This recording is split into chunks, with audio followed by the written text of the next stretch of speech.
estabas diciendo, David, disculpa que te perdimos hace unos segundos, pues que aunque las personas no puedan votar, ustedes están trabajando para que participen, ¿no? Correcto, que aunque no tengamos voto, aunque no podamos votar, vamos a tener voz y la diáspora se va a hacer escuchar y que en el comando pues estamos definiendo una serie de actividades y acciones en estos 40 días que quedan para, desde la diáspora, para que nos hagamos escuchar y sobre todo el 28 de julio, Luzmeli, que decía que es muy importante que la diáspora se haga escuchar el 28 de julio por varias razones. La primera, para acompañar a millones de venezolanos que ese día van a salir a votar y estoy seguro van a salir a votar en su inmensa mayoría por Edmundo González. En segundo lugar, para dejar en evidencia a Maduro de su discriminación a los migrantes venezolanos que nos impidieron votar y a su vez dejarlo en evidencia de que somos una población refugiada, que nos han expulsado. Y en tercer lugar, para que los gobiernos de los países que nos han recibido pues sean proactivos y acompañen el anhelo de democracia que tenemos los venezolanos y no sean neutrales. La comunidad internacional no puede ser neutral el 28 de julio. Tiene que acompañar el sentimiento mayoritario de los venezolanos de iniciar una transición hacia la democracia, hacia un país donde haya seguridad ciudadana, donde haya seguridad jurídica para invertir, donde tengamos todas nuestras libertades garantizadas y donde sobre todo haya acceso a la justicia, donde haya Estado de Derecho. David, sobre el dictamen que estabas mencionando que salió hoy, por favor, puedes ampliar un poco más en qué consistió y cuál fue la decisión o el Sí, dictamen que sí, emitió la comisión. de hecho quisiera leerlo textualmente, si me permites, porque esto es muy importante. Salió hace un par de horas, lo recibí la propia Comisión Interamericana de Derechos Humanos, a quienes le presentamos el informe, y de hecho titula: Venezuela debe garantizar el derecho al voto de connacionales que residen en el extranjero, sin distinción de su estatus migratorio. La CIDH expresa preocupación por los impedimentos que enfrentan las personas venezolanas que residen en el exterior para inscribirse en el registro electoral en razón de su estatus migratorio. Estos obstáculos violan los derechos políticos, afectan la integridad de la elección presidencial del 28 de julio y corroboran que el poder electoral carece de independencia. Y fíjate esto, que me parece realmente fuerte, lo que dice la CIDH hacia el régimen, ¿no? Dándonos la razón a nuestra denuncia. Exigir a millones de personas extranjeros que presenten una visa de residente para inscribirse en el registro electoral y en consecuencia estar en condiciones de emitir el voto es arbitrario y afecta la integridad de la elección presidencial. Asimismo, considerar inhabilitadas a votar a quienes no tienen visas de residencia representa una forma de criminalizar la migración, pues en la práctica equipara a quienes salieron del país con personas condenadas por delito. Tú no lo dices, Javier Molansky. La Comisión Interamericana de Derechos Humanos, la CIDH, que por cierto, a la que tanto se refiere el presidente Petro en sus intentos de lograr la paz en Colombia. Mira, tú sabes, yo te he comentado, Luzmeli, que en mi ejercicio diplomático en la OEA y ahora representando a María Corina aquí en Washington, siempre he combinado este ejercicio diplomático en el exilio con actividades académicas y he podido consultar con varios profesores de la universidad sobre esta situación y varios me han dicho que han estudiado, se han especializado en migración por años, que esta es una de las mayores atrocidades que han visto hacia una población migrante.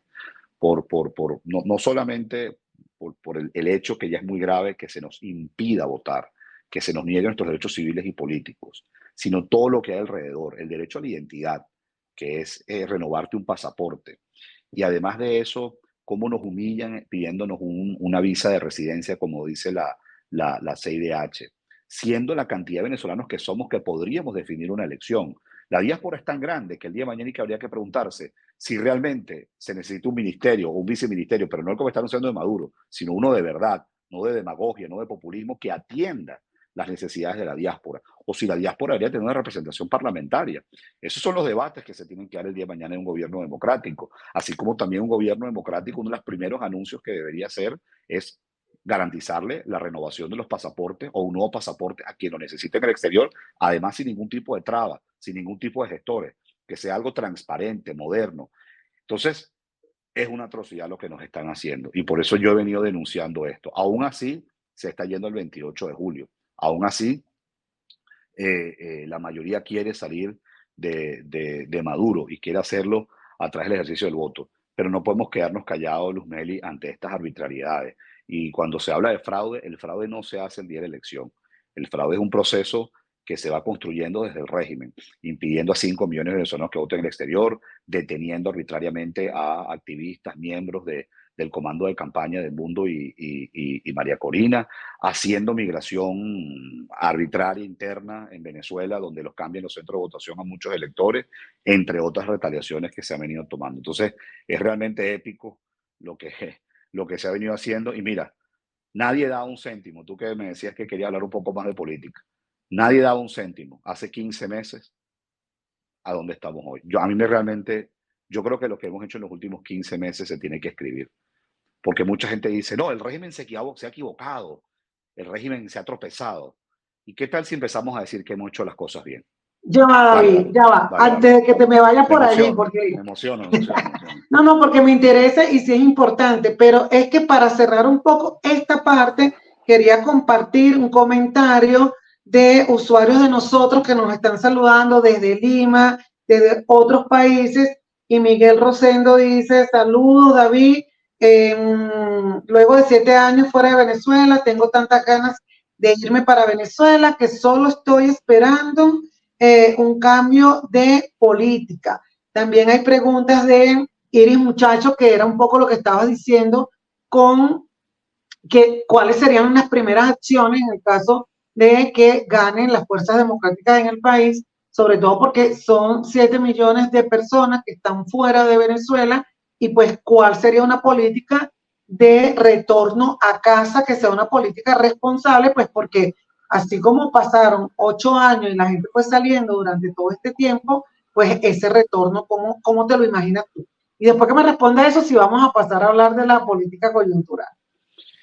Bueno, como te decía, en un gobierno de transición democrática en Venezuela, yo creo que uno de los primeros anuncios que se tiene que hacer es que todos los venezolanos en el exterior se les reconozca su derecho a la identidad y puedan sacarse un nuevo pasaporte, quienes necesiten un nuevo pasaporte, o en su defecto, quienes lo tengan vencido y cumplan los requisitos, puedan renovarlo. Eso sería tan simple pero tan poderoso, Luz Meli, muy potente. Y insisto, el derecho a la identidad es un derecho humano que se nos ha negado. Este servidor tiene su pasaporte vencido desde el año 2019, sin contar además que creo que soy el único caso hasta ahora en Venezuela que se me ha inhabilitado no solo para ejercer cargo público, sino para votar. Yo no puedo votar. Entonces, garantizar el derecho a la identidad de los venezolanos en el exterior es fundamental. Eso, punto número uno. Punto número dos, creo que hay que empezar a reconocer los derechos civiles y políticos de los migrantes y refugiados venezolanos para que en futuras elecciones, sobre todo elecciones presidenciales, se pueda participar y se pueda participar sin ningún tipo de traba. Mira, yo veía recientemente las elecciones presidenciales en República Dominicana y México, por mencionarte dos ejemplos en América Latina. Oye, la verdad es que eh, yo veía lo veía con admiración, no tengo otra manera de decirlo. El equivalente del CNN en Dominicana y en México daba con frecuencia, publicaba con frecuencia, quise decir, mensajes institucionales en las redes sociales llamando a sus diásporas a votar. Y además eran unos mensajes bien emotivos. Se refería a la comunidad mexicana, que es muy grande en Estados Unidos. En el caso dominicano hacía lo propio, sobre todo con los dominicanos en Nueva York. Otra cosa es si participaron o no participaron, pero se garantizaba ese derecho. Entonces, eso es un paso también importante en un gobierno democrático. En tercer lugar, ver cómo la diáspora se hace parte de la reconstrucción del país. Yo creo que eso es fundamental. Pensar que Venezuela se va a recuperar, se va a levantar, sin tomar en cuenta a sus migrantes, es de una ingenuidad del tamaño de una catedral. Venezuela va a necesitar a sus migrantes, a su diáspora, para recuperarse desde todo punto de vista, en el área de educación, de salud, obviamente en la economía, en el campo energético, en infraestructura, etcétera. También otro tema importante que estamos estudiando son políticas de repatriación. ¿Qué incentivos se pueden generar desde un gobierno democrático para que, por ejemplo, muchos docentes,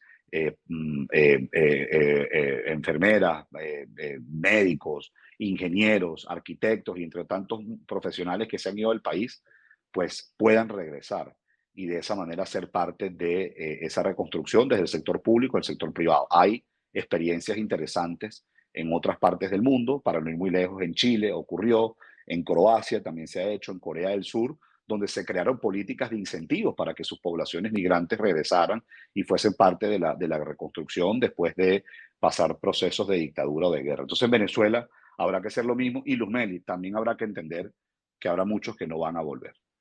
Habrá muchos que no van a volver. Porque ya, bueno, han echado raíces donde están, porque después de llegar con una mano adelante y una mano atrás, hoy tienen un buen puesto de trabajo, quizás ya han hecho familia, sus hijos están estudiando en una buena escuela y eso se tiene que respetar. Y yo confieso que a veces cuesta eso, ¿no? Cuesta que uno decir, bueno, porque no todo el mundo va a regresar, esa es una realidad y de hecho, históricamente, cuando uno ve otros procesos migratorios en el mundo, los mejores casos hablan de que 30% regresa. El Sí, resto se queda. Pero aún así, perdona que me extienda, aún así, no volviendo no quiere decir que no puedes ser parte de tu país. Y lo primero pasa por reconocer tus derechos, pero después de eso es como tú mantenerte vinculado a tu país. Y fíjate un ejemplo rapidito, disculpa, la India. La India, bueno, es el país más poblado en el mundo, pero tiene la diáspora más grande en el planeta. Creo que son casi 20 millones de indios que solo viven en Estados Unidos, si no me equivoco. Y esa diáspora, o la diáspora toda de la India en el mundo, le aporta a ese país el 5% del Producto Interno Bruto de la economía. O sea, es decir, esta es la quinta economía más grande del mundo y el 5% del PIB se lo aporta a su diáspora. Entonces, hay maneras, aún no estando en Venezuela, de cómo muchos pueden seguir vinculados y ser parte de la reconstrucción y es a lo que yo sueño. Pero hay que pensar por lo elemental, que es reconocer nuestros derechos, porque nuestros derechos han sido